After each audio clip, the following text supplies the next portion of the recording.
Siamo al Parco Sigurtà con Alice Garbi che spesso guida i nostri visitatori all'interno del parco raccontandone le curiosità.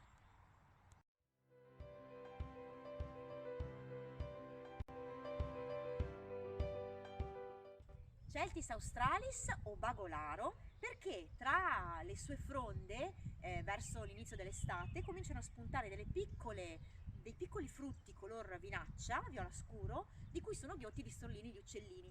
E quando sono tutti in cima a questa chioma, gli uccellini sembrano chiacchierare tra di loro da tanta confusione che fanno. Ecco perché nel dialetto, soprattutto nel dialetto di queste zone, questo grande albero si chiama anche bagolaro perché gli uccellini sembrano bagolare tra di loro. Siamo sul Viale delle Aiuole Fiorite, siamo tra i nostri amici bossi, ma anche vicino a questi grandissimi giganti.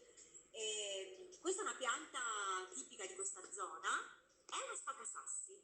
Le radici intrecciate fuori dal terreno lo alzano e certo non può stare in un piccolo cortile. Ma la sua grande ombra caratterizzava i cortili di tantissimi giardini, anche dei nostri nonni.